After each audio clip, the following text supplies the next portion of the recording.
The following is a presentation of WLCN 96.3 FM and WLCNonline.com. This live video stream is made possible in part by WLCN's live stream technology sponsor, Me Realty, located at 602 Keokuk Street in Lincoln and online at merealty.com. Thank you for watching WLCN's live video stream coverage of Lincoln Community High School Lady Railer basketball. WLCN's coverage of Lady Railer basketball is sponsored by Bees Landscaping for all your outdoor landscaping projects and needs. Located at 1302 State Route 10 East on the east edge of Lincoln. Call 217-732-4300. Brian Clark State Farm Insurance for home, auto, life, and health insurance needs. See Brian to review a quote, for help understanding your current policy, or to get started on your personal price plan. Stop by the office at 628 North Chicago Street in Lincoln, call 217-732-6211, or visit sfinsurelincoln.com. Chase Lowry, your Edward Jones financial advisor, located at 407 Keokuk Street in Lincoln. Learn how Chase can help you reach your financial goals. Visit edwardjones.com or stop by the office, member SIPC. Culver's of Lincoln, home of the Butterburger.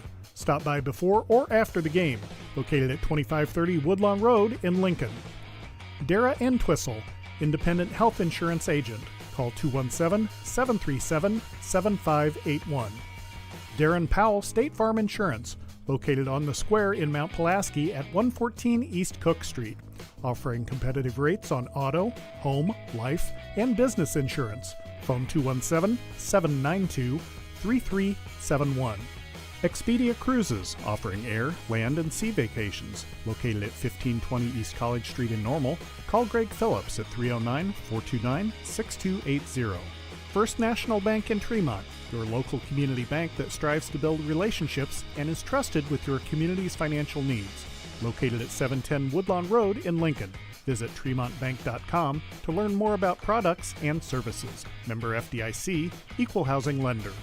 Full Gospel Evangelistic Center, located at 304 North McLean Street in Lincoln. Pastors Steve and Debbie Owens invite you to worship Sunday mornings at 10:30 and to attend Wednesday night Bible studies at 6:30. Find them on Facebook or learn more at myfgec.org. Heartland Community College is Lincoln's community college. At Heartland, you'll get the personal attention and support you need to be a successful student. Discover Heartland, discover your future. Visit heartland.edu/Lincoln. James Siddons, a proud supporter and fan of Lincoln Lady Railer basketball. The Johnson family, in honor of Keith Johnson, a proud supporter of Lincoln Lady Railer basketball for more than 50 years. Lincoln Heating and Cooling. Carrier, turn to the experts. With 24-hour emergency service available, call 217-735-5835.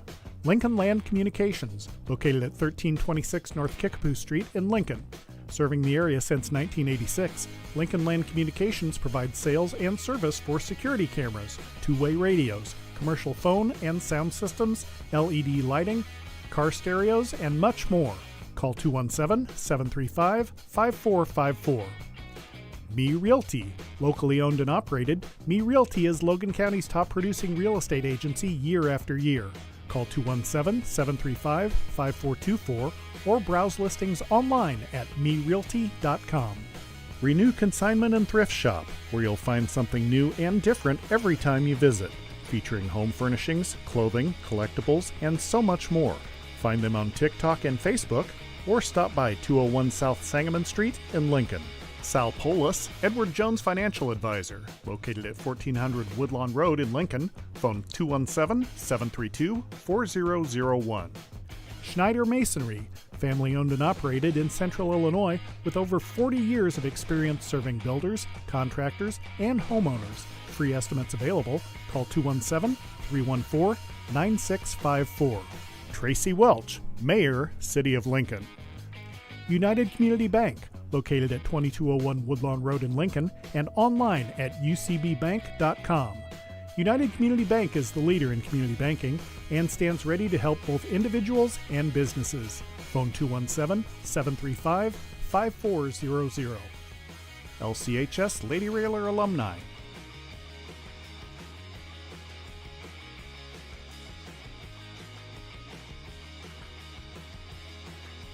Lincoln Lady Railer basketball, a proud tradition of Lincoln Community High School athletics. Once a railer, always a railer. Thank you for watching WLCN's live video stream coverage of Lincoln Community High School Lady Railer basketball. Sometimes we're not the strongest, but we play smart. We get in correct rebounding position. We get in the passing lanes. We force turnovers. We do what we got to do, and we play to our strengths. We want to bring you up to date on a couple of things here. First of all, the buzzsaw that is the junior varsity team, they won, believe it or not, by a score of 77-9. They continue just to roll over teams. So you continue to say that the future for Lincoln Community High School girls sports continues to look very bright. There's a lot of good young lady athletes coming through this program, whether it's basketball, soccer, volleyball, other sports. Yeah. The future is really bright here for Lincoln Community High School, women's and the boys sports as well. And even at the junior high level, I mean, you've got teams, making it to state in volleyball, basketball, track, winning, placing. So it's still coming, So. The other thing we want to bring you up to date on is that Coach Rohrer has been able, thanks to the help from some others, including Bradley men's basketball coach Brian Wardle, to fill in for the canceled Peoria High School date on Saturday, January the 20th. We'll still be playing that day. It'll be in Peoria, but it'll be against Peoria Notre Dame. They are ranked at the top, near the top in 2A, aren't they? I think they're 3 and 2A right now. 3 and 2A. Yep. So Lincoln will be playing them, but that game will be played at Bradley at the Renaissance Center. That is the building that replaced, sadly to my chagrin, Robertson Memorial Fieldhouse. I love that place, actually. But that'll be played on the big court. And a gentleman and I were talking earlier, that I think helps this team in a number of ways. Obviously the competition, but to get to play on the bigger floor and learn how to adjust your defense on the 10-foot longer floor, I think that makes a world of difference. I think that was another point that the coaching staff, when looking at games, that they were trying to fill that game. When that opportunity came up, hey, we get to play a great team. We get to practice on a college-sized floor.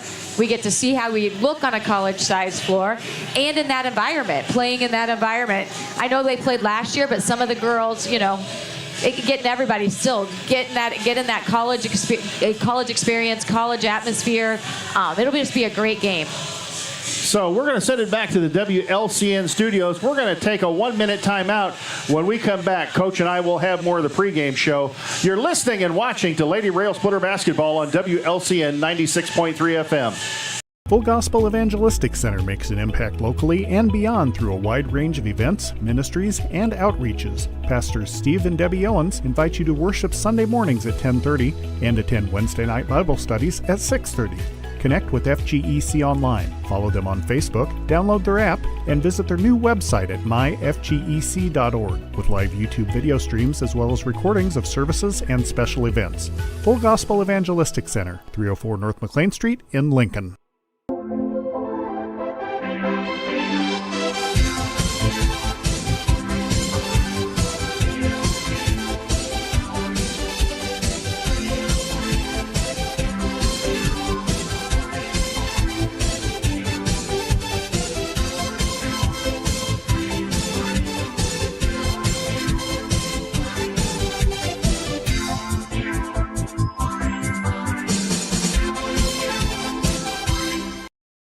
Back at Roy S. Anderson Gymnasium, Jay Harden and Carrie Frobe alongside as we check out the Me Realty list of the game. Ooh, here we go. If you're looking to list your home with Me Realty when it's time to sell, if you're looking to buy, check the listings at merealty.com. Okay, Coach, 3 keys to today's basketball game. I let you do one. Not freeze to death. Well, Coach Al's not going to let that happen. Oh heck no! You can feel the heat when you got into the foyer out here. You can feel the heat coming out of the gym. No. All right. Key number 1, like you say from the beginning, we got to get out to a quick start. We got to let our defense feed our offense. They are bigger than us, so I'm going to say rebounding again, too. These are things that I feel like things that we need to get better at to get our end result for postseason. We've got to get better at rebounding. I agree. I agree with everything you've said. You are absolutely correct. That is the Me Realty list of the game. Again, if you're looking to sell or you're looking to buy, check the listings at merealty.com. Well, Coach, I think you point out very, effectively that. Again, we don't know what they did against Jacksonville. I'm waiting for somebody to hold the basketball against us. We've seen it. And Doug Collins is a former Lanphier High School basketball player himself. We know sometimes that boys and girls coaches collaborate. They'll run the ideas past each other. And Blake Turner has been known to hold the ball against Lincoln in the boys' games as well. Started to do it last night. It would not surprise me if Doug Collins tried to hold the ball against Lincoln. Getting out to that fast start and not allowing them to get the lead is going to prevent him from doing a lot of that. Right. I think we, the coaching staff and the players, have anticipated seeing that some. And like I said, I think we've worked on adjusting our 1-2-2 to almost look like a man-to-man for teams that try to do that, which is great. I mean, we've seen it a couple times where teams have tried already, and we just put our pressure defense. I think we've actually seen where they've subbed Taryn out, maybe brought Mia in just to give a little bit more length on that wing when we see teams starting to try to do that. But, we've seen some adjustments made. But we've liked this. Like, every game we've seen something different, and it allows us to prepare for what we may see at the end. We've also seen McKinley, the enforcer, Knapp brought in, too, when we face some girls that are bigger, that have more bulk than what. And let's face it, we have to be real honest, folks. The Lincoln girls team is not a big bet. They're not big. They are not tall. They don't have it's like the boys team. They're not tall. They don't have a great deal of bulk or strength. They are quick. They're good shooters. I mean, they're a lot of positives, and they got high basketball IQ. Yes, high basketball IQ. That's a smart basketball team. But bringing in sometimes McKinley, the enforcer, Knapp, to get a little bit bigger presence underneath there, and Piper Whiteman too, who's been able to get in there and kind of muscle her way in. Piper had a fantastic game against at Normal Community. So Piper was a spark for us. Came in, almost shot 100%. I think she missed one shot the entire night. So great spark off the bench. Came in. Did she hit 3 threes right off? I think that's what it was. She hit 3 threes and a 2 or whatever. But everybody coming in and contributing in different ways and knowing their roles.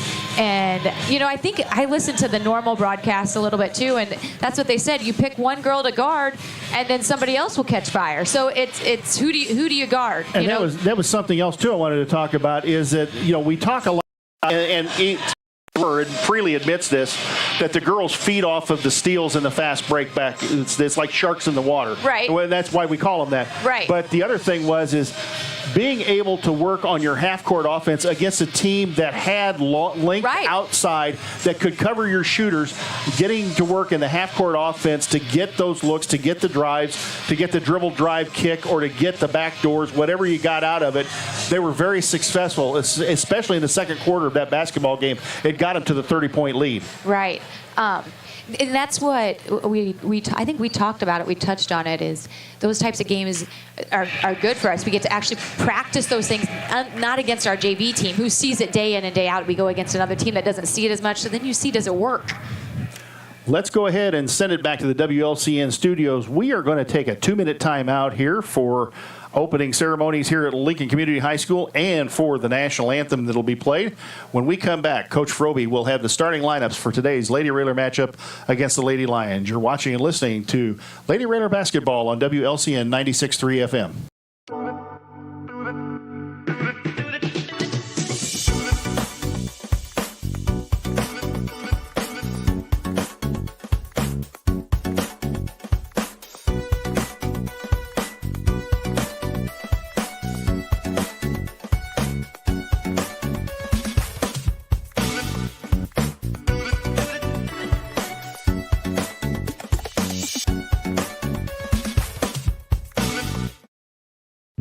Brian Clark State Farm offers a range of insurance products to fit your unique needs and give you a peace of mind. Our dedicated team helps you find the perfect policy to safeguard your biggest investments. Brian Clark State Farm can steer you in the right direction on auto insurance, and we've got your home covered from natural disasters to unexpected accidents. Contact me, State Farm Agent Brian Clark, at 217-732-6211 or visit sfinsurelincoln.com. Go Railers!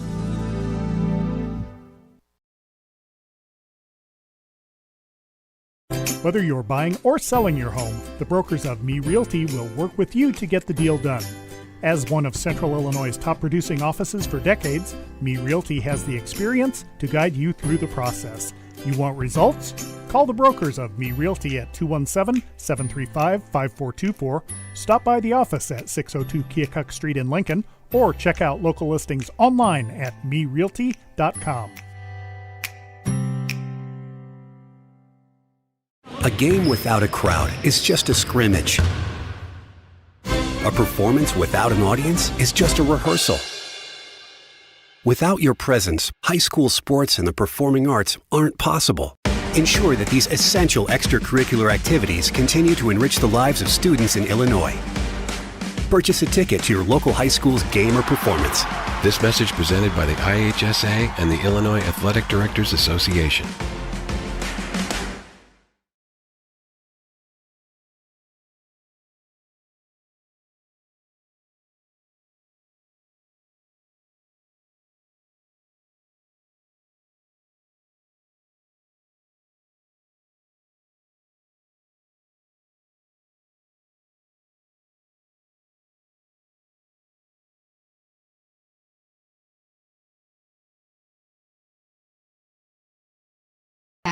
Back at Roy S. Coach, take it away with the starting lineups. All right, first starter for Lanphier, number 1, a sophomore, Audrey Beavers. Number 12, a sophomore, Angel Price. Number 14, a sophomore, 5'6" sophomore, Lovely Jackson. And 5'10" senior, Sierra Davis. And now let's meet the starting lineup for your Lincoln. Gee, I wonder who's going to start this game for Lincoln. I think I'm missing a starter, though. Oh, 15, Nakia Walker, a senior. So they've got, 3 sophomores and 3 sophomores, 2 seniors in the starting lineup for Lanphier today. And for your Lincoln Lady Railers, number 1, a senior, Taryn Stolzenberg. Next starter up, number 4, a senior, Becca Heitzig. And at another guard, a senior, number 5, Chloe Froby. At a forward guard, number 14, Jenna Bowman. And at forward, number 24, Tori Garretts. Lanphier are going to move from right to left as you look at the radio dial. And those of you watching on the YouTube channel, we welcome you. Those of you listening on the Mixler app, we welcome you as well. Lincoln going to move from left to right. Lincoln in the home whites with the red sash across the shoulders. Lanphier in their traveling black uniforms, orange numerals trimmed in white. Froby and Davis about to tip it up center circle and tip back to Heitzig. Here comes Becca across the timeline. In the corner, Bowman. Bowman thought about throwing up the 3. Now she's going to set it up. Looks like Lincoln's going to work a little bit. Nope. Froby throws it up from the rail splitter sign. Up, no good. A little bit off to the right, and the rebound comes out to Lanphier. Quickly up the floor, it's Beavers. Beavers going to pull it out. Beavers going to drive in and stolen away by Stolzenberg. Here comes Taryn on the run. Lanphier gets back on defense, tries to pass it into Froby, almost stolen by Lanphier. Froby again steps in, tries to throw a pass in among a number of people. Ball knocked to the floor, and a jump ball going to be called, and it'll go Lanphier's way. Well, 2 possessions so far from Lincoln yield nothing so far. As 7:25 to go here in quarter number 1. I think it should be Lanphier basketball. We won the tip. Yes, it should be Lanphier basketball. It's like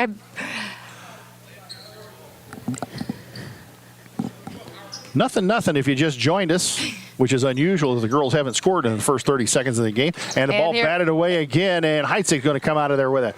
Becca patting a 10-footer baseline. Good. Got it. Money off the baseline is Becca Heitzig. 7:14 to go here in the first quarter. Lincoln draws first blood 2-0. Lanphier looking to get it inbounds. Looking. They go into Beavers, and Froby steals the basketball. Froby layup. Got it. Froby just reached an arm out there, grabbed the pass, and might do it again. Nope. Beavers in the backcourt across to Price. Price goes left wing Jackson. Jackson still not across, now across the timeline to Beavers. Goes in the corner to Walker. Walker out front Beavers. Beavers out front between the circles against the Lincoln defense. Lincoln defense quite extended, yet Lanphier's not posted anybody at the free throw line. Lanphier playing with it out front, playing catch with it out front. Beavers now works against the Lincoln defense behind the back dribble. Just a sophomore. I'm not sure she can handle the pressure. 3 seconds, I think. She's been camped there for a little bit. They give a 3-second call, which is something we don't look for anymore because it's never called. I think he gave her, I think they're supposed to give a warning at 3, and I think it's really almost a 5-second count. Now, I think at 3, you're supposed to give a warning, and then they don't get out. Well, then she did everything but build a fire in the lane. And a timeout from the officials, stopping play. Oh, she has a necklace on. She has a necklace on? Yep. Well, number 14, Lovely Jackson, has a necklace on she's got to take off, and Doug Collins going to use that opportunity to substitute. She brings in, well, Sierra Davis back in the basketball game, but Madison Shelby had checked in, number 20. Stolzenberg, Heitzig, Becca down the lane, 10-footer, is it money? Nope, back of the iron, and the rebound comes out to Shelby. Shelby in trouble, did everything but walk, and now Price got it across the half-court line, but dribbled it out of bounds. 4-0, 6:06 to go here in quarter number 1. Roy S. Anderson is the place to be if you're wanting basketball today. We've got 5 basketball games. The freshman played at 10 o'clock. Bowman, 3 on the way. Up, no good. Off to the left. Ball batted out of bounds by Lanphier to remain Lincoln basketball. The freshman played at 10 o'clock this morning. The girls' junior varsity won their game 77-9. And Lincoln, the junior varsity and the varsity, plays Quincy tonight. Up, Bowman, 3 on the way. Out of the corner, no good. Thought maybe it would bounce in. Ball batted out of bounds. And it's going to go Lincoln basketball, and I think that's the right call. It looked like Lanphier knocked it out from this angle. Yep. We actually agree on the call that the officials made. Lincoln, 20-0 coming into this game, 7-0 in the Central State 8. I'm trying to get the Central State 8 standings to see if this one would lock up the title for the Lady Railers. I think Channel 1450 released them.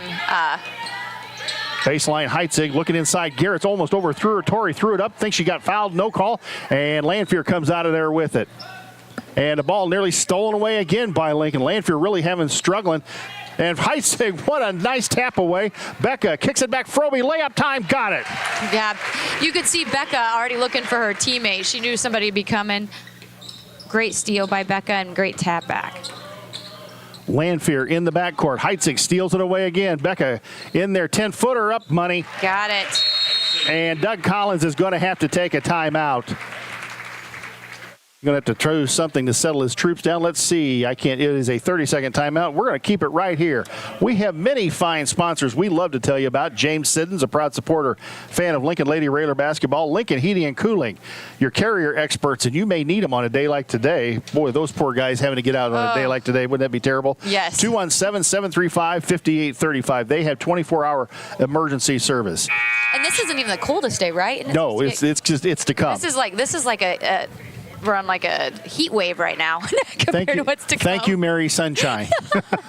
Culver's of Lincoln, home of the Butterburgers. Stop by before or after the game. Located at 2530 Woodlawn Road in Lincoln. They probably got chili and hot soup out there, too. You may need it. I have Italian beef cooking in my crock pot. Ooh, I know. that sounds good. Doesn't happen very often, so I have to announce it when it does. Uh-oh. Well, I think the officials are a little confused over whether or not she can run the baseline. Got it. And the ball nearly stolen away again, this time by Stolzenberg. Lanphier in the danger of a 10-second call as it gets across the timeline. Jackson to Beavers. Beavers throws it left wing. They go inside. Inside is Shelby. Shelby throws up a wild shot. No good. Ball on the floor and out of bounds. Should be Lincoln basketball. Lanphier doing a decent job breaking the press. We haven't caused too many turnovers yet. Lanphier pressing themselves. Lincoln broke it, and Frobe goes in for the layup off the left side. That makes it 10-0. 4:36 to go. We're just kind of waiting for that 15-point run here. Price going to drive it in. Price now tries to go inside. Frobe is going to get called for the foul, as I think Shelby ended up going to the floor. Foul is on Chloe Coco Frobe, her first and the team's first of quarter number 1. Lanphier to inbound the basketball. in front of one of the entrances to Roy S. Anderson Gymnasium. Beaver kicks it into Walker. Walker, Beavers. Out front, Price. Now to Beavers. Beavers, right side, Walker. Walker drives baseline. They're looking inside. They tried to throw it inside. And a nice step in by Stolzenberg, and she lost it out of bounds. She just couldn't even get a hold of it. She tried. Walker to inbound for Lanphier. And what's the call here? I don't know. Quite a bit of confusion among the officials today, and we don't even have a replay. Heitzig taps the ball away. Becca, is she going to get to it? Nope. No. Beavers kept her from getting to the basketball, and, there looked like it might have been a carry. They're still in the backcourt, and Heitzig going to tap it away again, this time to Froby. Froby down the lane, left-handed layup, no good. Rebound. Walker's going to come out of there with it. Lanphier still hasn't got the ball across the timeline. Beavers going to throw it ahead to Walker. Walker lost the basketball to Jackson. Jackson out front to Beavers. Lanphier struggling to handle the basketball. Beavers had her pocket picked by Froby, and here comes Chloe for the easy layup. About the time I say that, she misses it. And folks, she just got that one over the rim. It's 12-0, 3:22 to go. Price gets it across the timeline. Price throws it to Walker, and Walker dribbled the ball out of bounds, it looks like. Yeah, and the turnover going to go Lincoln's way. On the baseline there. I think she was wanting somebody to cut backdoor, and they didn't cut, so she didn't have anywhere to go with the ball. Lanphier pressing all over the floor, and Lincoln breaks the press. Good bounce pass to Garrett's, up and good. Wow. Probably 2 dribbles down the floor if that's what it was. And a bounce pass to Garrett's. Great bounce pass from Froby to Garrett's. The layup good. 14-0 the Lincoln lead. 2:59. Now Stolzenberg steals a good bounce pass. Froby. And Coco blew the layup under the bucket. Gets it up and good. Had to rebound stats again. I think she's good for one of those a game. 16-0 as Froby gets the layup and the harm. Waiting to see who the foul was called on. And the foul was called on Madison Shelby, the senior. And that is her first and Lanphier's first. What, we've had 1 foul each? Yes. This quarter.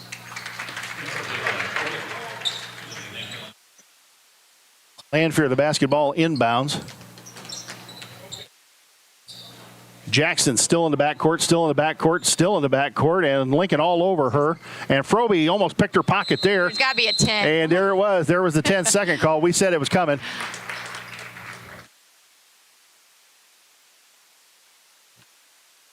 At 2:39 still to go here in the first quarter as your Lady Railers lead 17-0. Froby, 3 on the way, right wing, bang. Got it. Collision Concepts 3. Thank you, Collision Concepts.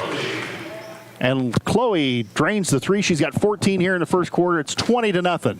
2:22 to go here in the first quarter. Finally, Jackson gets it across the timeline to Beavers. Beavers, right side Walker, back out front Beavers. Well, we said get out to a fast start. Yep. I think 20-0 about does it.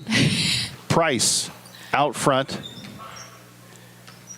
I think they're holding the ball kind of like what you were thinking, Becca, yep. But we're extending our defense so far out.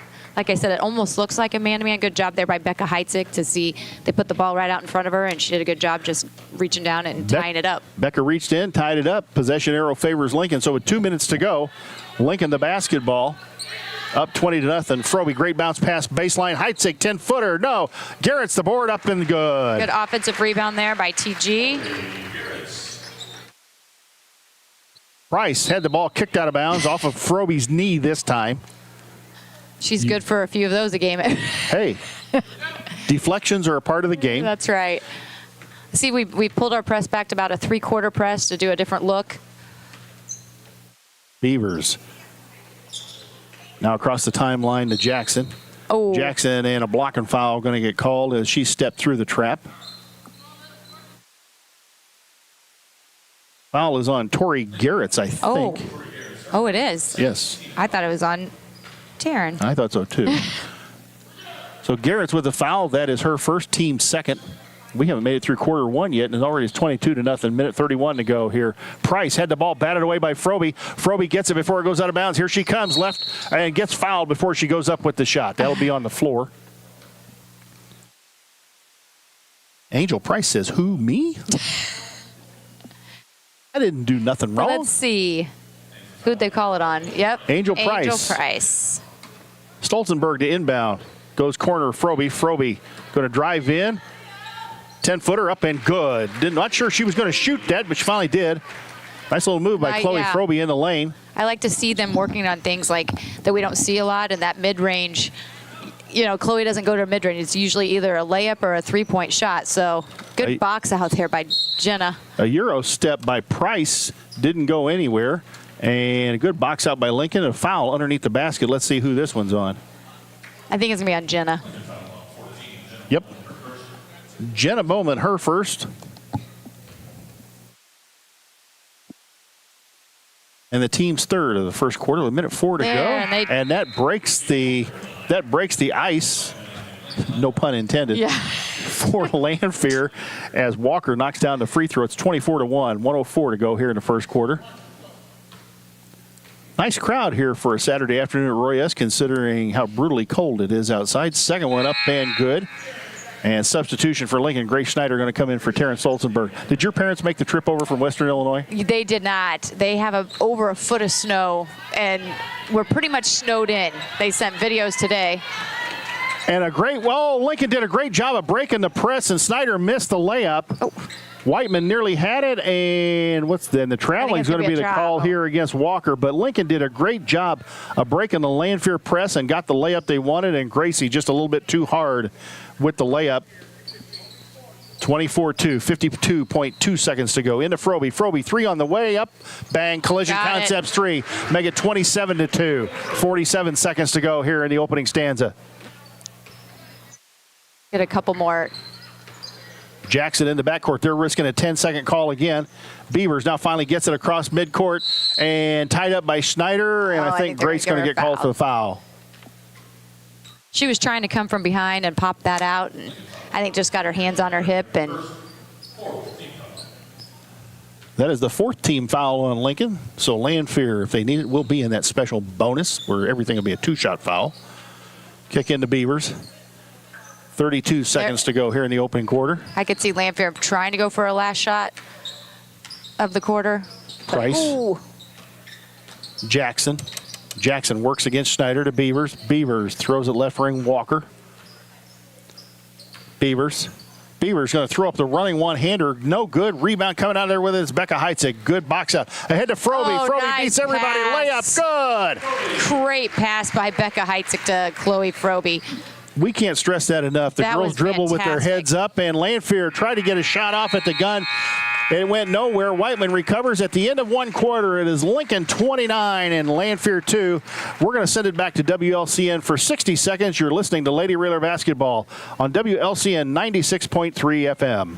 Culver's is a family restaurant. To me, that means being the place that puts a smile on everyone's face.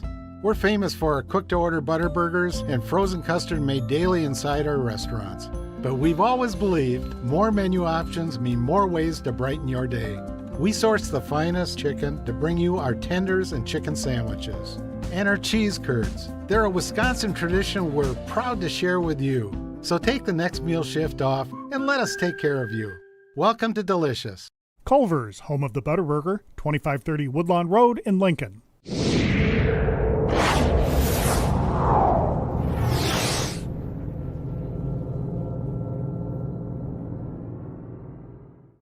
This live video stream is made possible in part by WLCN's live stream technology sponsor, Me Realty, located at 602 Keokuk Street in Lincoln and online at merealty.com.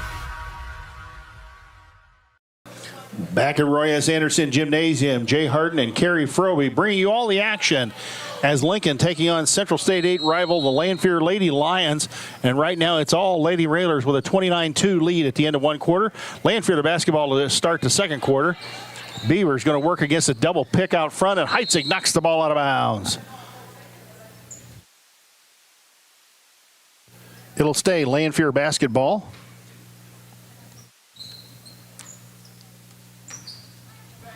I don't think this one's going to have quite the ending as last night's game. Let's hope. I hope not. I really do. I mean, I like good, exciting basketball, but I don't think I can take another one of those in a row. Nights in a row. No. And Heitzig knocks the ball out of bounds again. Now, Quincy coming in for the boys tonight, that should be a good game as well, right? Well, if your dad keeps sending pictures like that, now you wonder if Quincy's going to make it over here. Yeah. Beavers goes left side Walker. Walker drives in the lane drives in the defense up. No good. Jackson with the rebound. Secured it on the weak side. Heitzig steals it away and stepped out of bounds. Ooh. Good steal there. Becca recognized. She didn't even see her coming, so Becca's laughing. Jackson inbound the basketball, looking for somebody, looking for anybody at this point. It's going to go into Beavers. Beavers off the baseline. Kicks it out front. Price, the long three, a rainbow three. Looked pretty good, a little bit short. And Froby comes out with a rebound. Here comes Froby quickly up the court. Good pass inside to Whiteman. Piper couldn't handle it, a little bit high. Whiteman, nearly traveled the basketball. Goes into Garrett's. 10-footer in the lane, up, no good. And the rebound comes out of there to Price. Angel Price the basketball to Beavers. Beavers. Right side Price. Back out front Beavers, and Price travel with the basketball. Well, looking at the CS8 standings right now, Lincoln is 7-0, presumably to go 8-0 today. Glenwood sits there at 5-1. Springfield at 4-1, so Lincoln cannot clinch the CS8 championship today. Stolzenberg, right wing three, no good. Rebound ball on the floor, and Snyder has it up and no good. About an 18-footer, missed it. Froby knocked it out. Froby got in there. Ball knocked out of bounds. They say it was off of Lanphier last. It'll be Lincoln ball. Stolzenberg to inbound under the Lincoln basket. Good pass in the traffic to Whiteman, up and good. Wow. Great pass. Way to catch the ball strong by Piper Whiteman. 31-2, the Lady Raider leads. 6:36 to go here in the opening half. Beavers out front, going to drive down the lane, up and good. Audrey Beavers, the 5-foot sophomore, drove into the lane, into everybody, and got the layup 31-4. Right wing Stolzenberg.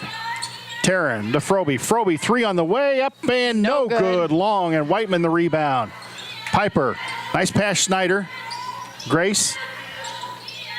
Bowman, out front Stolzenberg. Stolzenberg, Whiteman, Froby. Froby going to try it again, up and good. Got it. Bang, another Collision Concepts three-pointer for Lincoln, and make it 34-4, 24 for the 5'9" senior, bound for Colorado State. What I liked about that play is we move the ball in and out, and you see what happens is you get a better look at it when we actually get the ball into the interior and the paint, kick it back out, and our shooters get their feet set. Jackson drove in, lost the ball. Whiteman ahead to Froby. Now into Whiteman. Good pass. Good look from Froby to Whiteman. Up and good. Great pass. Piper, way to pass the ball and then just cut, not just stand and watch. Price on the right wing. Stolzenberg got a hand on that, but Beavers was able to grab it out of the air. Stolzenberg got a hand on it again, and here comes Taryn with Snyder ahead. Taryn going to take it all the way, throws up the layup, got bumped, no call, rebound, Froby up and no good. Oh, and Froby. Let's see what the foul call is. I think there's going to be a foul on.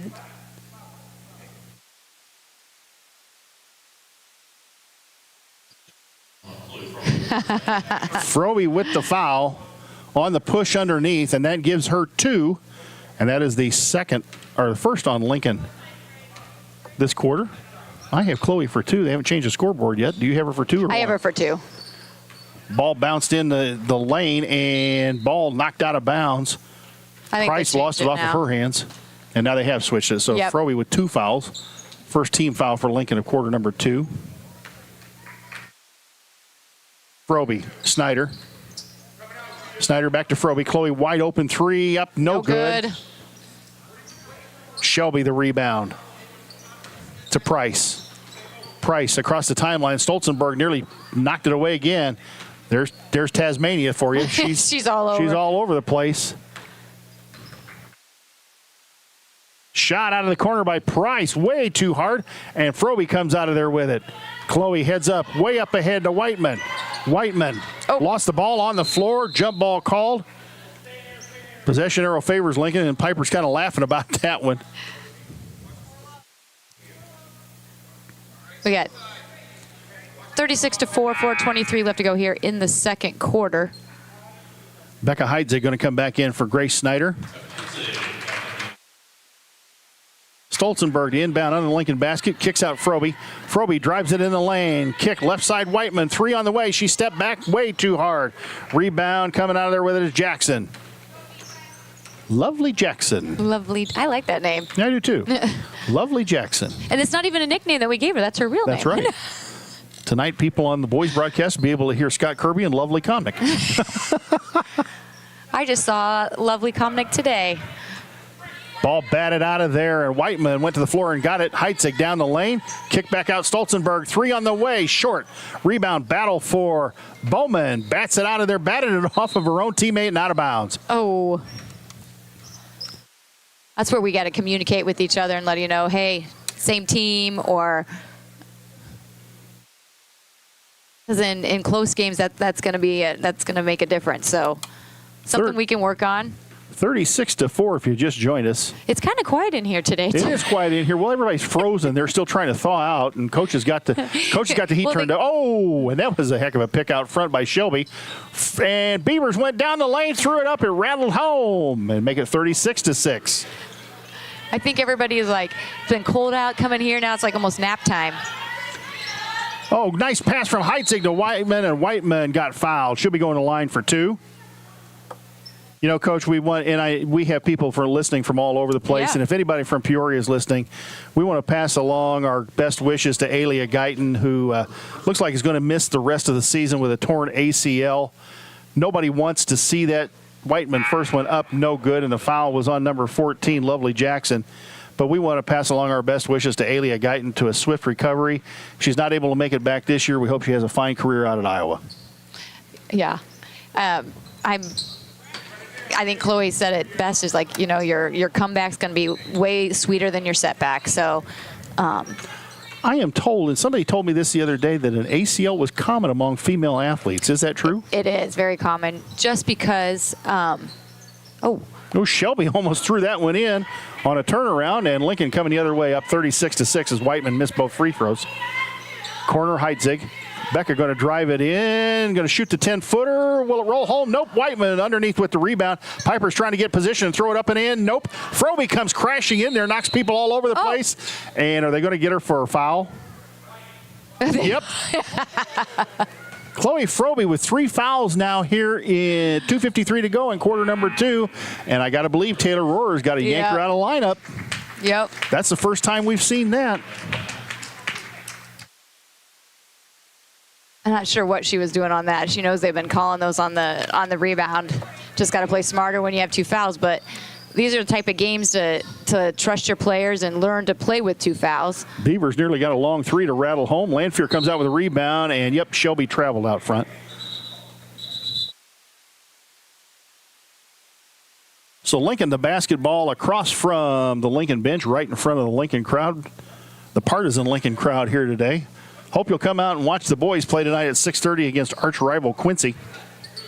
Whiteman out of the corner. Nice ball fake. Goes inside Heitzig. Becca throws it across Bowman. Bowman, 5-footer. Good. Got it. Pick that Lanphier defense apart and make it 38-6. Jenna Bowman with her first deuce of the basketball game. Beavers. Drives baseline. Nothing there. Kicks it back out to Jackson. Jackson, little spin move in the lane, throws it up, no good, and a foul going to be called, and I think it's going to be a 2-shot foul. On Grace Schneider. I think you're correct. Grace Snyder, and that is her second. Third team foul of this quarter on Lincoln. Lovely Jackson, first free throw, back of the iron, almost went back in. Nice backspin on it. It did have a good spin.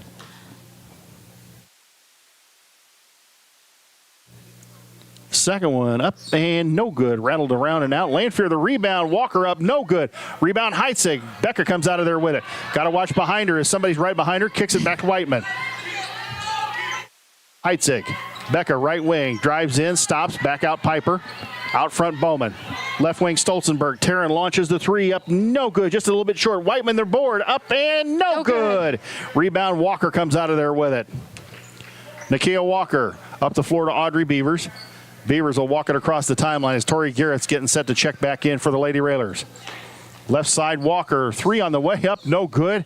Hit the backboard, and that was about it. Underneath, Jackson the rebound. Ball batted out of bounds. That should be Lincoln. Yep. And that should be Lincoln basketball as Whiteman had good position under the basket. Tori Garrett's back in the basketball game.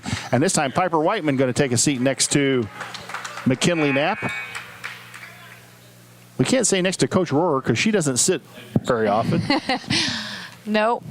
And looks like Mia Clark getting ready to check in too today.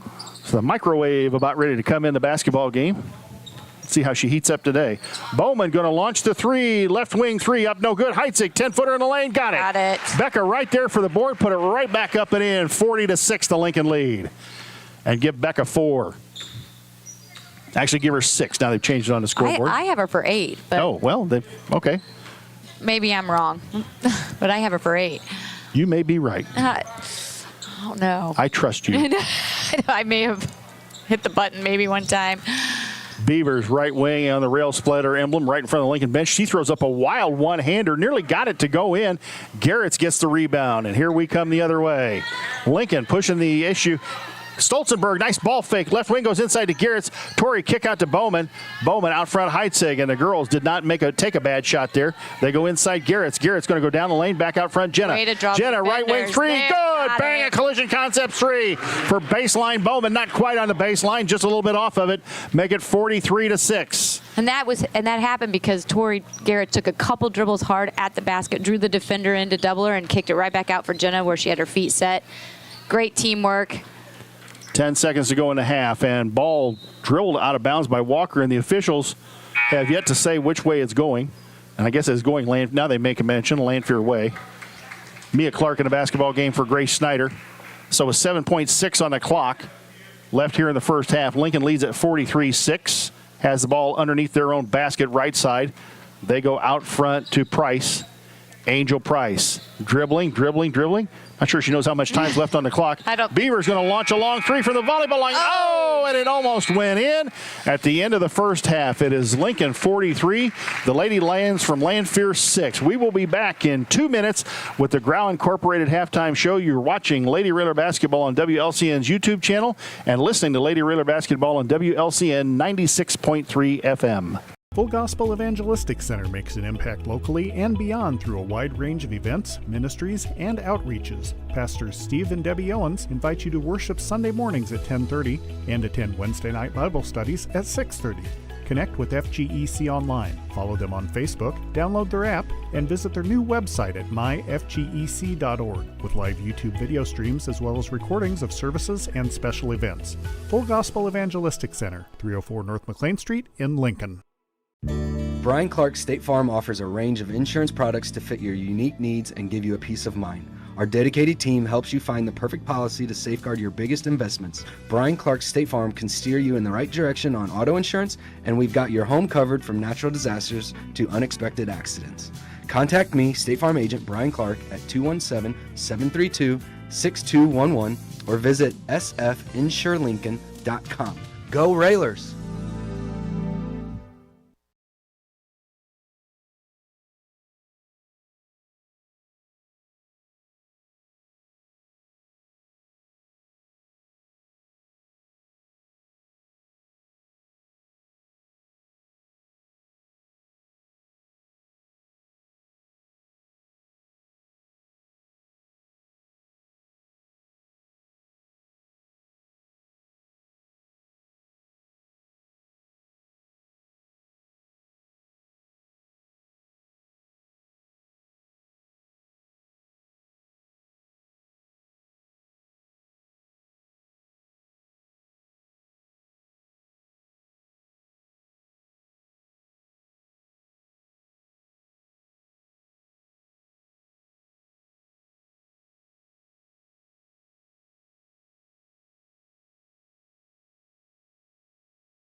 Frobe here with the Grau Incorporated halftime show as Rod Clark picks him up one of the Lady Railer signs. Welcome Railer signs.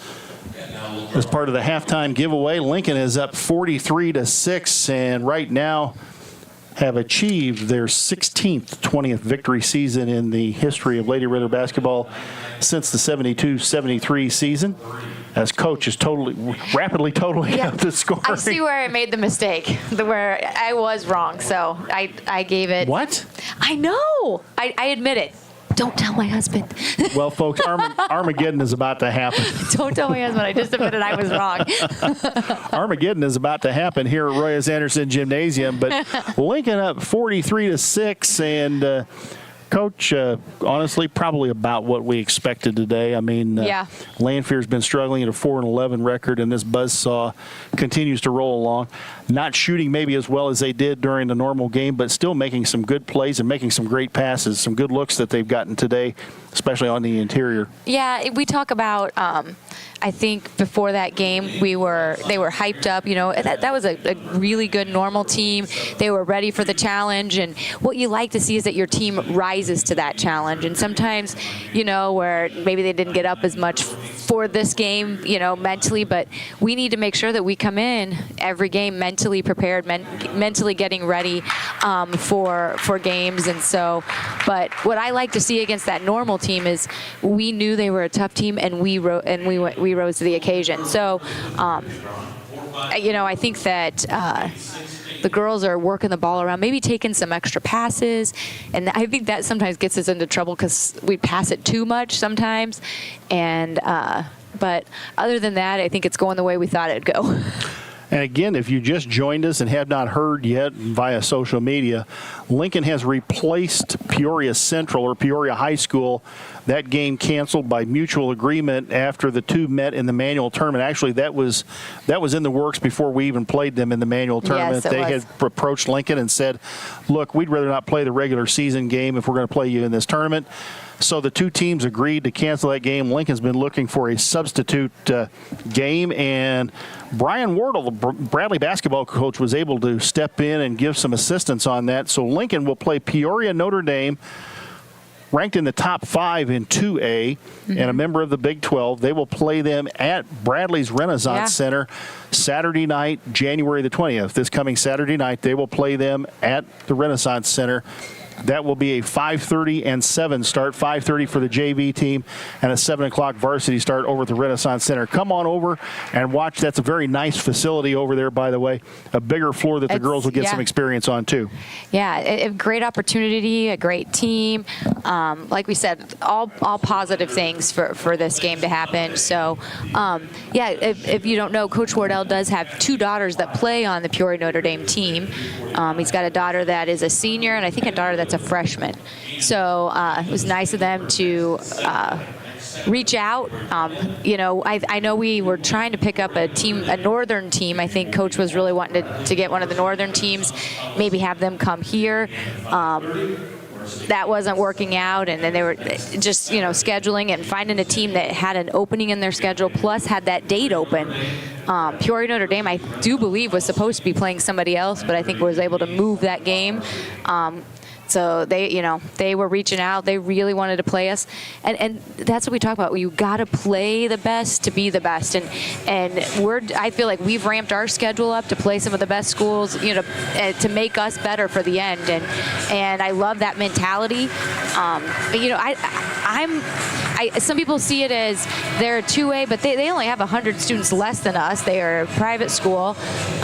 They've been 3A. I think this is their first. They just went down to 2A. They normally are 3A, but for me, it's like you just want to play the best teams, and you know, when you do that, just like normal playing us, some people look at it as a 4A team playing a 3A team. Well, you know, they have all the things to lose, because if they lose, you know that they're not supposed to, but if they beat you, they're supposed to. So they don't really have anything to gain from it. But well, I mean, you know, and that usually is, and I guess we are part of the media, and you know, guilty as charged there. But I think there are too many people in the media that feed off of that say that. To me, do you play a quality program? If you're playing a quality program, it doesn't matter if they're 1A, 2A, 3A, or 4A. If you're playing a quality program, can they challenge your team? will your team be challenged by this game? If they are, then you go play it. I mean, to say that you have everything to lose and nothing to gain by doing it, that you're supposed to beat them. You're a 4A school. Right. That's not the way it ought to be. I mean, when you sit and look, even when you go look at Division I, you go look at Division I college, you see some of these bye games that some of the FBS teams will get with the FCS schools. Right. And then they end up getting beat, and it's like, well, what'd you do? This was your bye game and you got beat. Yes, but did you play a quality program? If you did, then you should have expected you might lose. If you want a bye game that's a guarantee win, go find somebody else. Right. No, I agree completely. And I think this is great. Our schedule from here on out, I think we've got we're going to be playing some real quality basketball teams with Alton, O'Fallon, Taylorville, Notre Dame, Kenwood. I can't forget Monday up at Kenwood. So we've got some at Springfield High. We were just talking here. Springfield High is 4-1 right now in the conference. So Mount Zion. We have Mount Zion coming up. Mahomet Seymour. So some good basketball programs coming up. So before we run out of halftime, can you give the scoring, please? Oh yeah, sorry. All right, for the Lanphier. For Lanphier, Audrey Beavers with 4, Nikaya Walker with 2 to round out their 6 points. And for your Lady Railers at halftime, let me see here. I had it up at night. We've got Piper Whiteman with 4, Tori Garrett's with 4, Jenna Bowman with 5, Becca Heitzig with 6, and Chloe Froby with 24 to round out our 43 points for your Lincoln Lady Railers. The Lanphier, that was the Grau Incorporated halftime show. Thank you, Grau Incorporated. If you're looking for a great deal on a new or used car, head out on North Kickapoo Street to Grau Incorporated. They'll cut you one heck of a deal. They have a great service center out there, too. Lanphier has the basketball to start the second half, down 43-6. Lincoln starters back in the basketball game as Jackson goes down, and a nice block by Tori Garrett. Bowman saves it inbounds, and here comes the Red and Green Express the other way. Stolzenberg bounce past Froby, right wing. Froby with 3 fouls, had to be taken out for the last 2 minutes, 53 seconds of quarter number 2. Good pass inside from Heitzig to Bowman. It was deflected, still got to Jenna. Jenna with the layup and make it 45-6. 7 for Jenna Bowman. 7:27 to go here in quarter number 3. Price on the baseline, out front to Beavers. Beavers, Euro step, 10-footer up, no good. Battle underneath for the rebound. Ball batted out of bounds. It'll go Lincoln's way. I couldn't really see that when I was blocked by one of the girls, and saw Terrence Stolzenberg had a really good box out. Just couldn't tell who touched it. Lincoln 7-0 in the conference, 20-0 overall. Garrett's 10-foot, no, didn't take it. Back out front, Stolzenberg, long 3, Taryn up, no good, just off to the right. Rebound battle for Froby and Walker tie it up, and it'll go Lincoln's way. She's like, do I rebound it? Do I not rebound it? Well, you got 3 fouls. I mean, you don't want to pick up that 4th foul this early in the third quarter. Stolzenberg looking to inbounds. Inside Froby. Shot up, no good, got it blocked hammered. And maybe hacked, and a ball hit her in the head to add insult to injury. That may get her mad. And Stolzenberg taps it away, and here comes Taryn the other way. Left-handed layup. Yep. Got it. 47-6, and Taryn Stolzenberg gets on the scoreboard. Is that really her first 2? That seems unlikely, but it is her first 2. Froby picks Price's pocket at the half-court line. She's going to go in for the layup. Froby up. Good. Gets her own rebound, got fouled. Jeez Louise. And the foul going to go against Angel Price. That is her second and the team's first of quarter number 3.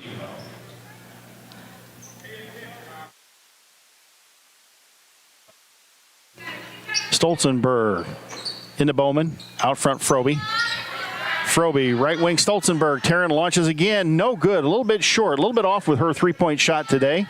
Froby chases down the long rebound, drives in the lane, got fouled, throws it up, gets knocked to the floor. I thought it almost looked like she was like diving into a base. Nikia Walker, her first foul. The second team foul, and Chloe Froby. Oh, and they called that one on the floor? On the floor. Wow. Oh, wow. Yeah. Out front, Froby. She's going to launch up a 3. Didn't get it, a little bit too hard. And the rebound comes down to Lanphier. Lincoln up 47-6. Frobe just took it away from Beavers at the half-court line. See Here if she comes can Chloe. make the layup. She stops, Oh, my. didn't get it, up and got it and didn't get it again, got hit again. They're not. Ball on the floor, and a jump ball, I think, is going to be called. This is getting, wow. And the jump ball goes Lanphier's way.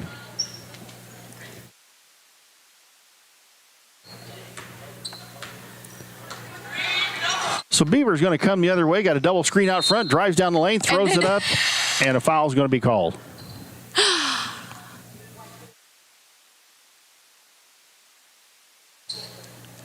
Foul's on Becca Heitzig, her first.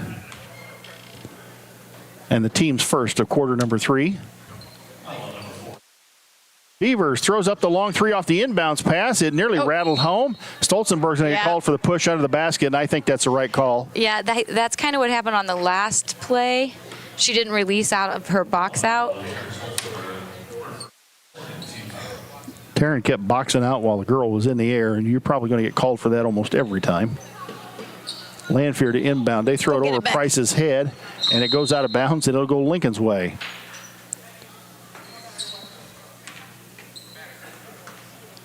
Okay. At first I thought they were pointing back to Lanphier, and Well, confusion has reigned here somewhat for the officiating crew. Frobe across the timeline, although I suspect some of these games like this, Bowman misses a 3 off the right wing. Stolzenberg going to get it. What a rebound by Taryn Stolzenberg. Taryn, Bowman again. Bowman right wing. I suspect these games like this may be somewhat tough to officiate. right. Heitzig goes in, tries to roll, and she got it to roll over the front of the iron and goes in. Didn't look like it was going to go in. Looked like it was going to be short, kind of a line drive. Caught traction on the rim and rolled home. 8 for Heitzig, 5:11 to go. Lincoln up 49-6. Beavers in the lane, throws it up, no good. Rebound, Tori Garretts. Garretts to Heitzig. Heitzig ahead to Frobe, and Chloe lost it. Oh, thought it lost it out of bounds. Gets it back, throws it up, and got the call this time. I don't think he was going to call it again. I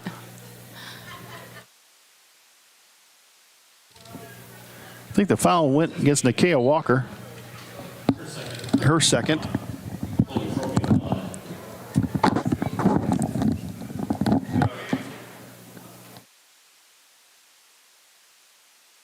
They're going to sub. Oh, she has to wait till after the. I don't think the officiating crew, but they're supposed to wait till after the first free throw on a 2-point free throw. Madison Shelby limped off the floor. That was the reason, I think, for the substitution. Frobe at the line. First one up and good. Frobe makes the first one. Piper Whiteman going to come in the basketball game.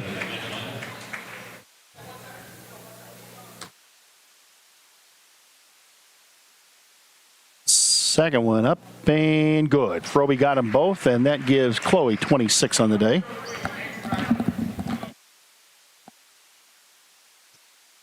Jackson across the timeline, and Frobe picked her pocket. Here comes Chloe with a layup. Jackson didn't even contest it. Up and good.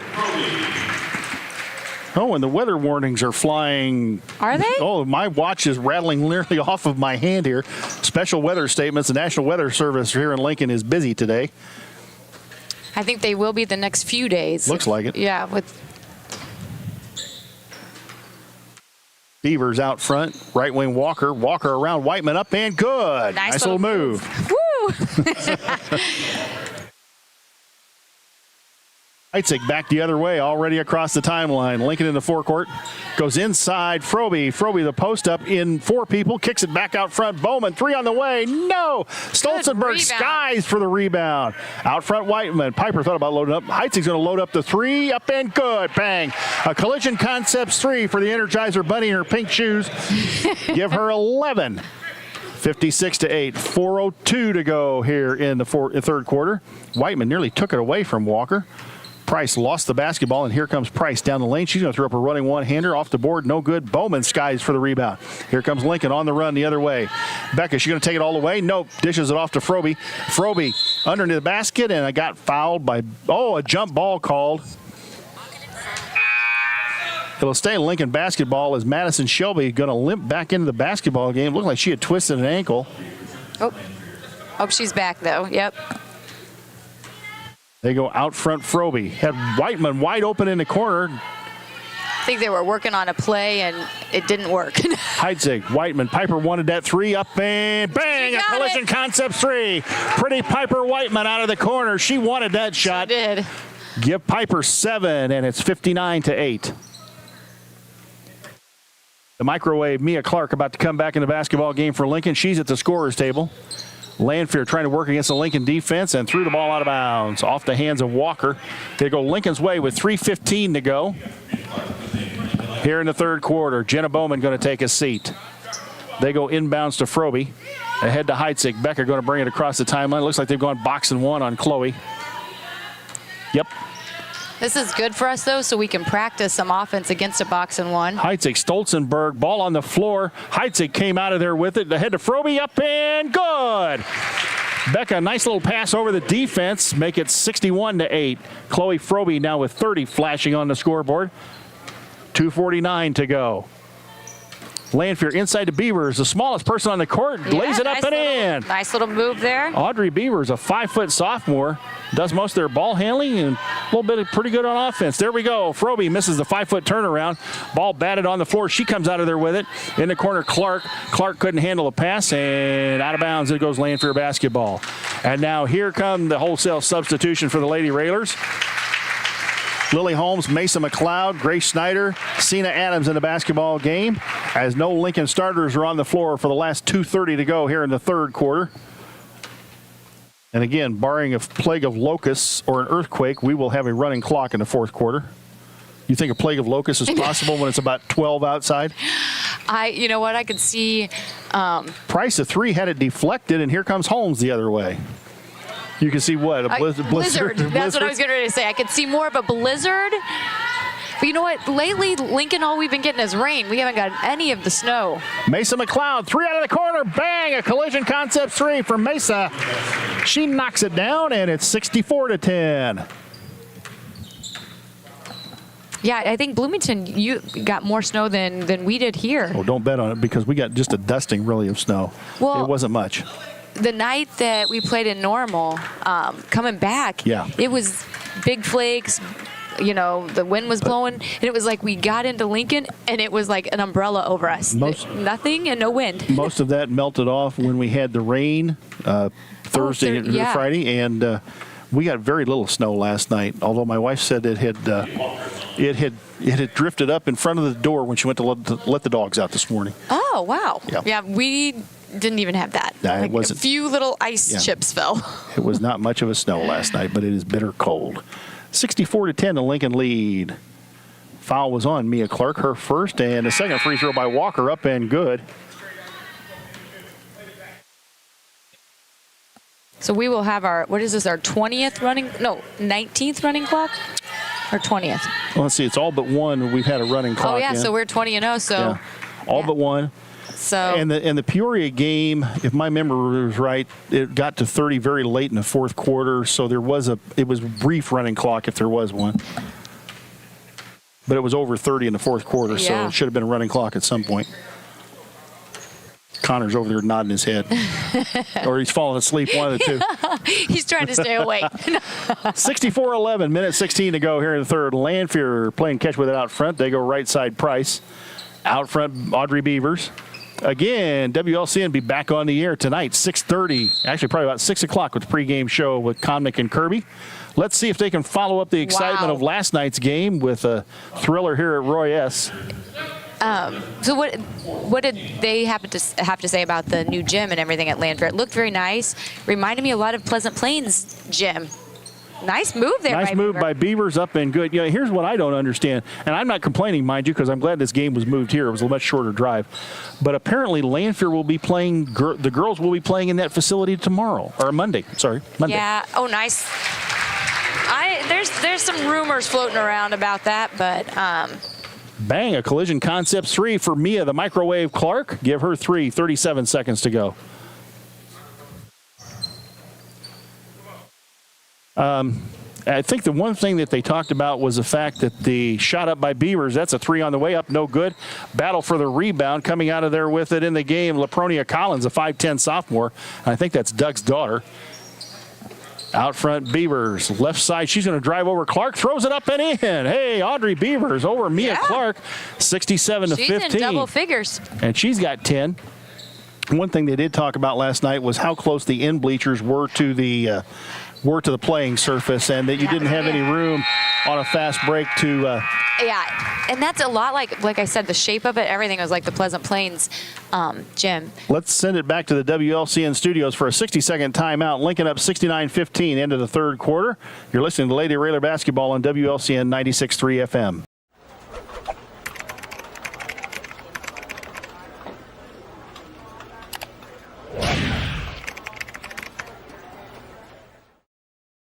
Whether you're buying or selling your home, the brokers of Me Realty will work with you to get the deal done.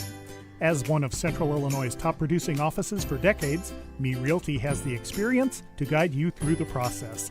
You want results? Call the brokers of Me Realty at 217-735-5424, stop by the office at 602 Keokuk Street in Lincoln, or check out local listings online at merealty.com.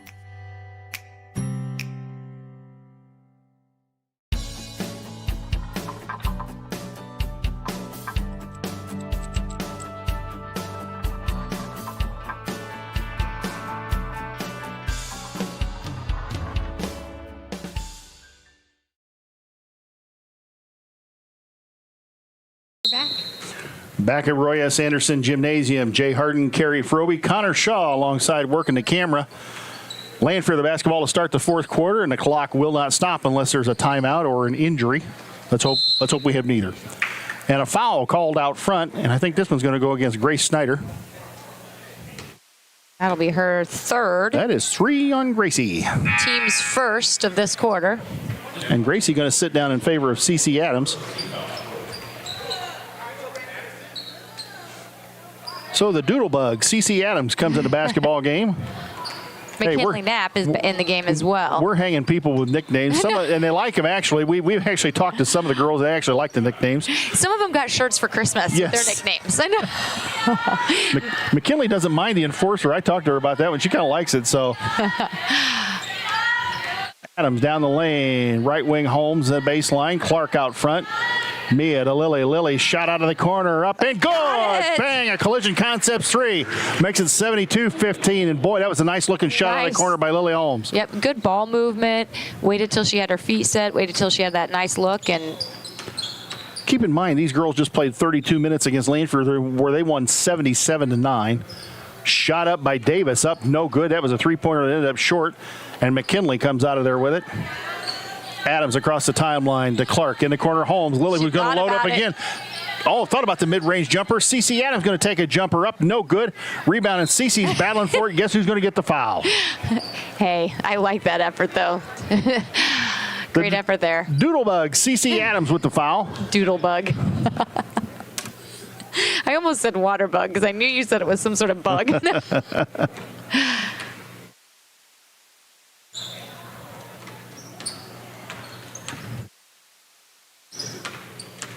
I think Doodlebug sounds nicer than water. Oh, Beavers with a 30-foot three-pointer. Doesn't get it. Jackson, the rebound, lays it up and in. The first deuce for lovely Jackson, the 5'6" sophomore. This is a pretty young Lanphier team. They do have a few seniors. Clark, cross-court pass, batted away. Cece comes in there with it. Cece, cross-court. Oh, and Clark cut in just as Cece was going to throw the pass. Oh, I thought maybe she just wanted to get coach involved in it. No. She saw Mia out on the right wing near the rail splitter emblem, and just about the time she started to throw it, Mia decided to cut in. And by that time, the pass was gone. If Cece could have dived after a pass, that would have been the one she would have dived after. Beavers, the long three out by the volleyball line. Back of the backboard, and the iron comes off to Knapp. McKinley didn't even have to jump. Clark out front. Mia going to drive in, gives it to McLeod. Holmes looks inside Knapp. McKinley with good position inside, couldn't handle the pass. At her knees. Adams, nice pass. Holmes. Lily thought about loading it up. Kick out Clark. Clark, 15-footer up and no good. Shelby the rebound. Lanphier the other way. 4:55 to go. Price. Beavers going to shoot the basketball. You can just see it. Beavers throws it up left-handed, no good. McKinley Knapp, the enforcer, comes out of there with it, and a jump ball called. Should be Lincoln basketball. It is. Yep. Into the game for Lanphier. Who is a number? Delaney McKenzie, a 5'7" junior, into the lineup. Also into the basketball game, Shantonia Walker, a 5'7" sophomore. I'm thinking, just looking here, I don't know if Asia Johnson's a senior, but they only have, three seniors on their roster. Yep. Couple juniors. Well, Holmes loaded up the three, and somebody on Lincoln got called for a foul. McKinley Knapp, well, be her first. She Team's third. Enforcing something under the basket and got caught. 72. The second person usually does. 72-17, the Lincoln lead. Walker out front, Beaver. She was looking to load that thing up, wasn't she? She wanted that one. If it comes back, I think she's going to. Oh, and Adams went for the ball, and Beavers nearly ripped her head off. And Beavers got called for the foul, both of them going for the basketball. Believe it or not, that is the first foul on Audrey Beavers, the 5-foot sophomore.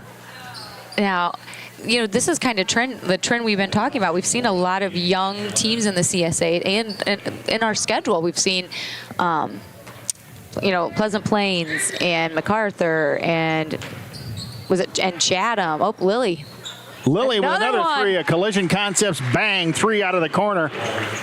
Lily banged that one home, and it's 75-17, and Lily Holmes has got 6. Maybe we ought to call her the microwave because she got hot. Driving in the lane was Walker, threw it up, no good. Number 40 in the basketball game for Lanphier is not on our roster. We'll try and catch a name and fight for the ball, and it's going to go Lanphier's way as Clark and Price got tied up in the lane on the rebound. Mia just celebrated her 16th birthday I think just a couple days ago. So, speaking of birthdays, didn't you want to get a shout out to somebody? Yes, I do. It's my daughter's birthday today. Kaylin's over in Indianapolis, so we weren't able to come today for her birthday because of the games and things. So we're going to hopefully drive over tomorrow, weather permitting, to spend some time with her. So happy birthday to Kaylin. Lincoln comes out of there with a basketball. In the corner of the microwave, Mia Clark, bang! Collision Concepts 3, and the microwave gets 8 in the books with a three-pointer out of the left wing. Out of the coffin corner. 77-17, 2:05 to go here in a basketball game. They must have counted one of those as a 2 that I had as a 3 because they have her for 7 up there. So... well, maybe that was a 2. I don't know. I thought it was a 3. She certainly looked outside the arc.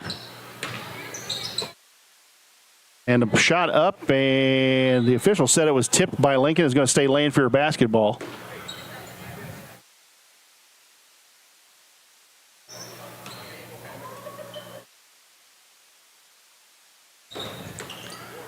They go inside to number 40. She goes in against Knapp. Didn't get the shot. Got it up now, and McKinley's going to get called for her second foul. Like I said, sometimes I think these at the end of the game like that because I thought she was straight up. I'm not sure if she turned her body, but sometimes I think they just want to run some clock off at the free throw line. The girl's last name at the line is Moore, so Moore at the line with 2 shots. First one up and no good. Missed the front end. She'll have another one coming as that clock continues to run. Second one up and didn't get it. Rebound batted away. 2 Lincoln players fighting for it, and the Doodlebug comes out of there with it. Adams quickly up the floor across the timeline. Adams into McLeod. That was a nice pass. Mesa in traffic, gets it to Knapp. Knapp, good kick out to Holmes. Holmes down the lane, 10-footer up and good. Got it. Lily Holmes, give her 8. 79-17, the Lincoln lead. 28 seconds to go here in the basketball game. We will be next on the air at 3:45 Monday afternoon from Lyle Bennett, Kenwood Academy, the opponent. Yeah, great game. So if you want to travel up to Chicago, you have people to see or maybe somewhere to eat, come to the game. 9 seconds to go. Lincoln the basketball on the jump ball, the alternating possession. Adams across the timeline, likely going to dribble this one out. Final score going to be Lincoln 79, Springfield Lanphier 17 as Lincoln moves to 21-0, 8-0 in the Central State 8 Conference.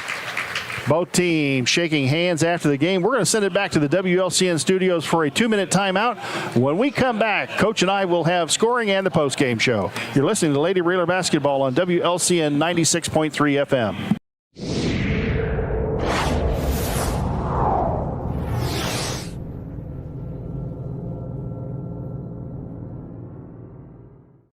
This live video stream is made possible in part by WLCN's live stream technology sponsor, Me Realty, located at 602 Keokuk Street in Lincoln and online at merealty.com.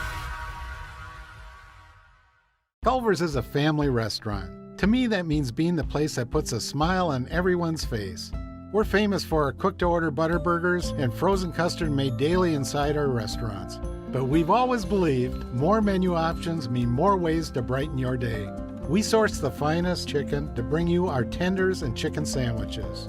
And our cheese curds. They're a Wisconsin tradition we're proud to share with you. So take the next meal shift off and let us take care of you. Welcome to Delicious. Culver's, home of the Butterburger, 2530 Woodlawn Road in Lincoln.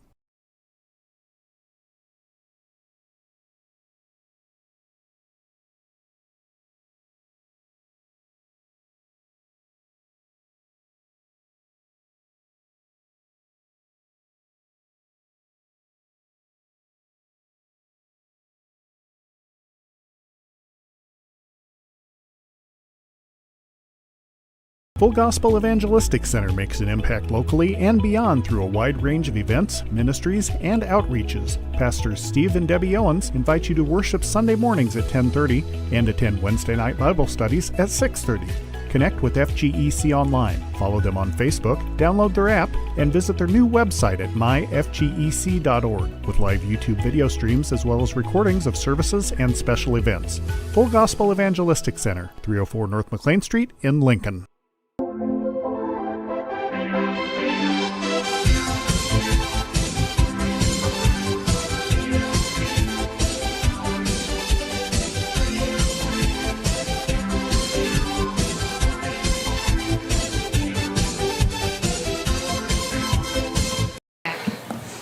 Back here at Roy S. Anderson, where a happy Railer Nation files out of here as Lincoln wins at 79-17 over Springfield Lanphier. Lincoln goes to 21-0 on the year, 8-0 in the Central State 8 Conference, and pretty much wraps up the Central State 8 title, although Glenwood and Springfield both each just have one loss.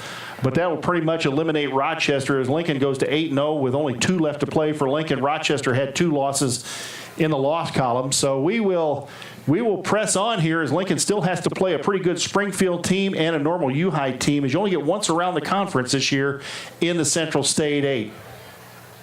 Lincoln led at 29-2 after the first quarter, and I don't remember what the halftime score was. Did you write it down? No. Nope, I did not. I wrote down the final score. Lincoln led after 3 quarters, 69-15 and 79-17 the final score, as most of the starters were out with 2 minutes to go in the third quarter. And, Coach, as we said, this one went really about as the way we expected it to, that Lanphier had been struggling, and obviously they had trouble handling the basketball. But Doug Collins has got some young kids there, and hopefully they'll get better and be a force in the Central State 8 in the next couple of years. Yeah, I thought they did a nice job, actually, with breaking the press. They were calm, made some good passes. They weren't trying to dribble through it. They were actually trying to pass through it. The Lady Railers just, they were getting into the passing lane, made some good traps. But I thought overall Lanphier was doing a nice job trying to pass through the press instead of trying to dribble through it. So, I thought both teams did pretty well on the boards. I thought that Audrey Beavers, she heck of a player. She came out and she kept shooting. She was ready, got into double figures. So and she's just a sophomore. So like we had said earlier, some young talent coming up in the CSA, some young teams that the Lady Railers are going to have to contend with. So our next broadcast, again, we'll be up at the KIP Shootout up at Lyle Bennett Academy playing Chicago Kenwood, and Kenwood is a highly regarded team out of the Chicago area. And guess what? It doesn't get any easier, because then Tuesday night, got to turn around right back around Tuesday night, come here to a what will be a frigid outside, because we're not going to break zero for the next couple of days. Then we play a good Mount Zion team, and Denver Anderson comes in here to play at Roy S. in a non-conference contest. Yeah, we got some great games coming up, and then we turn around on Saturday and play at Bradley. Play at Bradley's Renaissance Center, playing against Peoria and Notre Dame. And again, thanks to Coach Wardle of Bradley Braves for helping make that happen. And it's going to be a good experience for the girls to get to play in a larger facility, not have this high school gym background. Right. You're going to have the basket standards. It's going to be something different for them. And the 10-foot longer floor. It'll be interesting to see how Coach Rohrer and the kids adjust the defense. Yeah, and like we said, it's all positives for this game. I mean, playing a good quality team, a well-coached team, on a college floor, which in the past super sectionals and stuff used to be held on college floors or bigger venues. But last year we didn't see that size of floor until we got to state. But it'll be nice to practice on that size of court and just to have that overall atmosphere and experience. And I've always thought that's unfortunate because I always liked the fact that you played on a bigger floor, you played in a bigger venue. It gave the kids who maybe were never going to play college basketball that one opportunity to play in a big venue, on the college floor. Right. And it saddens me that they've gone away from some of that to the smaller venues. And I understand, the money and everything is all part of it, but you would think at some point, the money should become academic. It should be about the kids themselves. Right, and the experiences. Yes. I feel like that's what athletics is all about: providing experiences, providing memories, and life lessons for these kids, and giving them those opportunities should be part of it. Before you give scoring, because we had really no timeouts today. Right. Let's go ahead and give you talk about some of our sponsors here because we love them all. That was a home team win for the Lady Railers tonight, sponsored by Heartland Community College, Lincoln's hometown Hawks program. Live local, learn local. Collision Concepts sponsor the 3-pointers. Me Realty. For the Me Realty list of the game, they're locally owned and operated. Me Realty is Logan County's top producing real estate agency year after year. Call 217-735-5424. Browse the listings online at merealty.com. Dara Entwistle, your independent health insurance agent. Call 217-737-7581. Also the host of the Viewpoint program here on WLCN. Collision Concepts, sponsor of every 3-pointer. Chase Lowry, your Lincoln Edward Jones financial advisor, located at 407 Keokuk in Lincoln. Learn how Chase can help you reach your financial goals. Visit edwardjones.com or stop by the office, member SIPC. Brian Clark, your good neighbor State Farm agent for all your home, auto, life, and health insurance needs. See Brian to review a quote for help understanding your current policy or get started on your personal price plan. His office is 628 North Chicago Street in Lincoln. Call 217-732-6211. Visit sfinsure.com. The Full Gospel Evangelistic Center. Pastor Steve and Debbie Owens invite you to worship Sunday mornings at 10:30 and to attend Wednesday night Bible studies at 6:30. Find them on Facebook. Learn more at myfgec.org. And you might want to check their Facebook page if you're thinking of going there to see if their services are on for Sunday morning. Tarter Brothers Mechanical, located at 602 Broadway Street in downtown Lincoln and online at tarterbrothers.com. Schneider Masonry, family owned and operated in Central Illinois with over 40 years of experience. Call Brad 217-314-9654. The LMH Community Health Collaborative, improving the health of the people in the communities it serves. Find them on Facebook to learn more about offerings such as the LMH Trailblazers Walking Program on Wednesdays. Well, if you're part of that program and you're out walking in this weather, you deserve some kind of medal. Coach Rohrer has joined us here for the post-game show. We'll see if we can get her hooked up and on air. I hear her rattling around. It's pretty loud in here. Can you hear me at all? Yeah. Okay, good. Yeah. Well, 79-17, came out with a pretty good win today. Girls were able to work on some things and do some things offensively. Nice passing out there. Shooting, pretty good today. Could have been maybe a little better. I know that Taryn missed some threes, but looked like most everybody got shots out of the offense, at least out of the flow of the offense. I thought very few of the shots were forced. Chloe had maybe a couple of forced shots under the bucket. I think she was looking for a call on, didn't get one, but hey, that's the breaks of the game. 79-17, can't complain too much about this one. Win's a win. So you go to 8-0 now in the CS8, 21-0 on the year. Both Glenwood and Springfield each have one loss, so you have yet really to sew up the conference title, but you got one nail in the coffin anyway for that conference title, for the 9th conference title in school history. So congratulations on moving forward with that. Thank you. Anything you noticed in today's game that gave you any concern? No, I just think that it was a Saturday, and we didn't have the greatest practice yesterday, and I do think that those things tend to transfer over to the game day. I'm not concerned about anything. I think that these kids would know when to show up and know when they can kind of scoot by. And unfortunately, today was just one of those days where they knew they could kind of scoot by. And I'm not saying that we didn't play hard or we didn't try, because we did. But I think that there's a lot of mental preparation that goes into a game like normal community, and I don't really feel like we were maybe mentally prepared to play this one.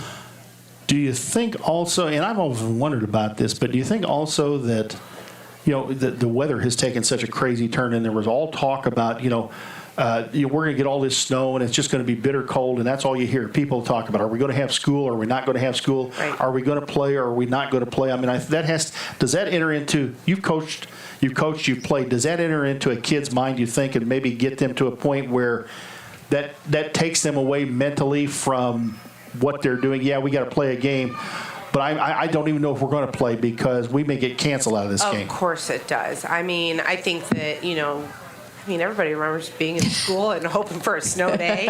Us teachers still think that. Absolutely. Yeah, but after talking to Strickland and Froby, there's no way in heck. I mean, you're going to have locusts before they give them a day off. I mean, I think that, I said to one of my teacher friends, I said, I think this has been the longest week ever, because I kept hoping maybe we'd get a late start, or maybe we would have a day off, or and then nothing would happen. Nothing happened. And so it felt like it dragged on, and I'm sure if I felt that way, I'm sure the kids felt that way. And just getting back from break. Yeah, everybody's it was a long week. I mean, it's a 5-day week. You don't have too many of those, and don't feel bad. I work from home, and I thought Thursday was Friday. I thought, man, it's only Thursday. It's not Friday Right. yet. Come on.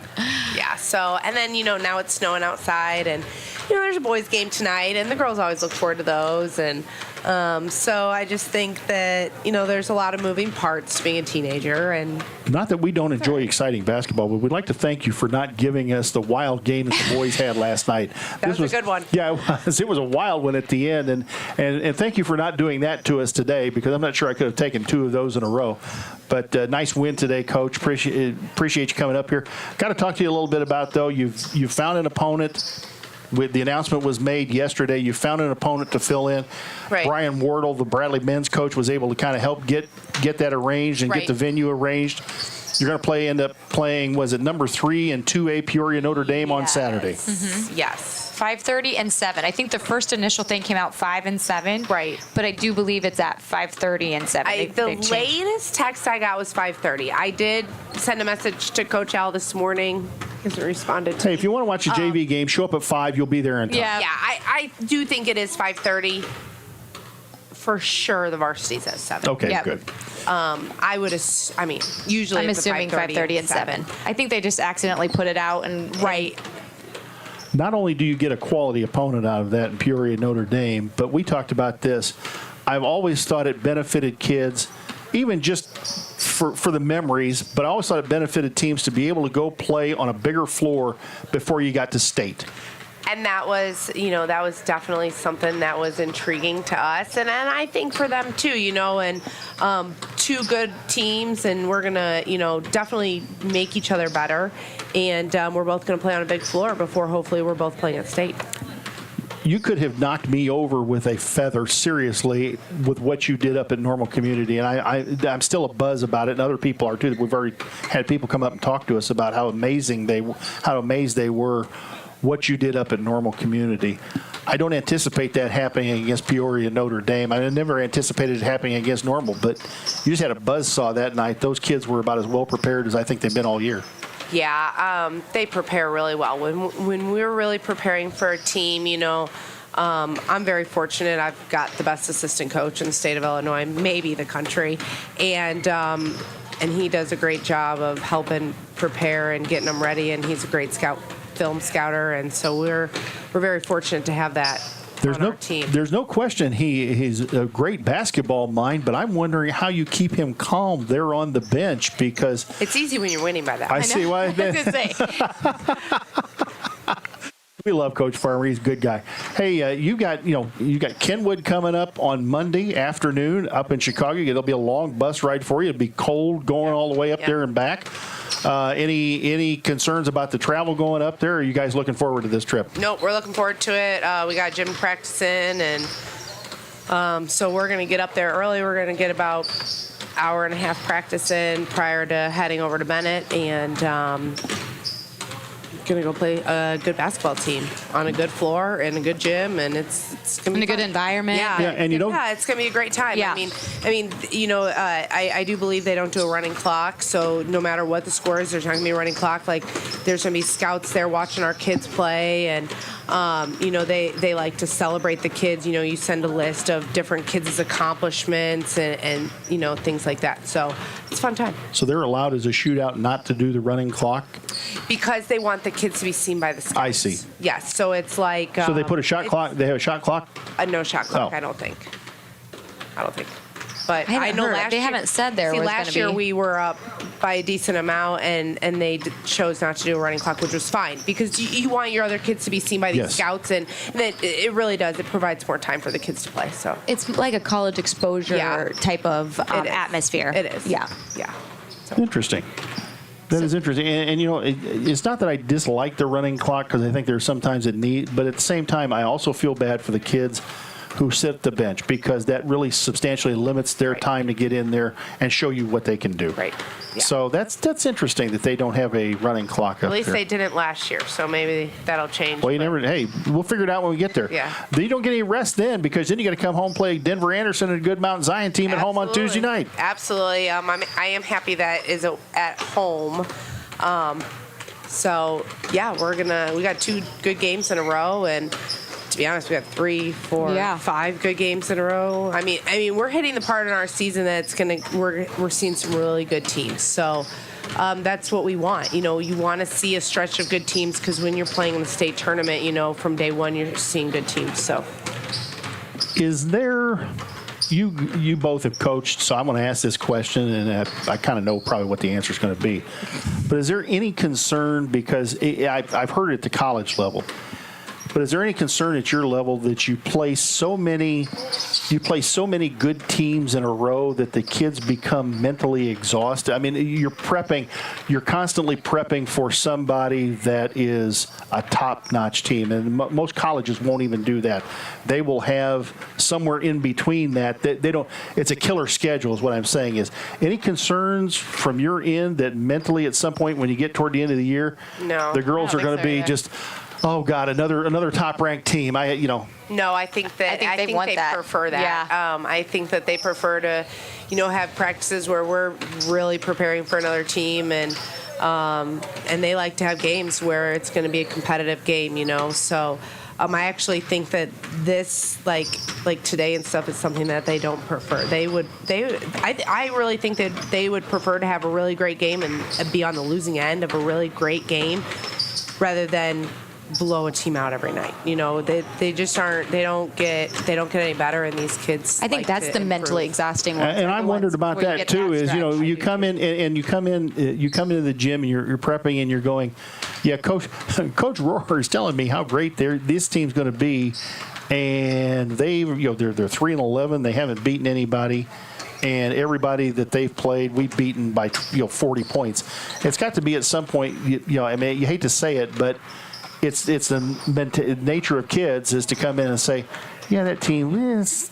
We can play 50. Yeah, what's the big deal? Well, and they don't want to get hurt. You can right. There's times like in the normal game we would have dove on the floor for our ball. But why? But why in this one? So you can see them kind of like, I'm not going to dive. I don't want to get hurt. And you can see that they play a little bit more reserved, especially once you get that lead. Well, that's a smart. That's smart play. That's what we want. We want the kids to be smart out there. Like, let's not sacrifice our bodies. When Yeah. you're up 30, why sacrifice Why? your body to save a ball out of bounds? Let it go. Yep. That's honestly between us three here and everybody watching, the 10 people that are watching now. That's always one of my big concerns is that you get into one of these blowout games and you don't get everybody walking in the locker room like they should. That somebody limps into the locker room. I don't. Yeah, it's just. And I know it's the nature of the game, but it's like, it's always a concern. Yeah. You don't want somebody to get hurt in a blowout, but also these kids have to play. Yeah. That's true. And so you got to find that balance of the kids got to play. They could get hurt walking outside. They could. I mean, look at Guyton. She got hurt in a big game. I mean, against us. I mean, it was a back and forth game, and it just and got hurt without anybody touching her. Right. I mean, that was the thing. It really can happen at any point, and so you can't let fear guide you. You just got to go out and play. You got to play. All right, we're going to let you go home and get warm and take care of. How's your baby? Any better?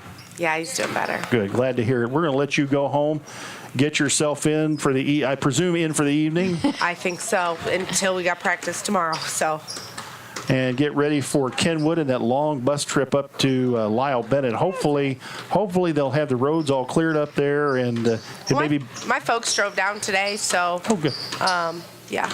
Good. Glad to hear it. So it must be pretty clear for them to decide to leave the house and drive on down. So we're going to let you go. Thanks for coming up and joining us on the post-game show. Congratulations on the victory. Thanks for coming out. Well, you got anything else you want to add other than the scoring? I think that was good. I'll go through the scoring, and Nakia Walker with 5, Lovely Jackson with 2, and Audrey Beavers was the only player for Lanphier in double figures with 10. And for your Lincoln Lady Railers, Taryn Stolzenberg with 2, Mason McLeod with 3, Tori Garretts with 4, Piper Whiteman with 7, Jenna Bowman with 7, Lily Holmes with 8, Mia Clark with 7, Becca Heitzig with 11, and Chloe Frobe with 30.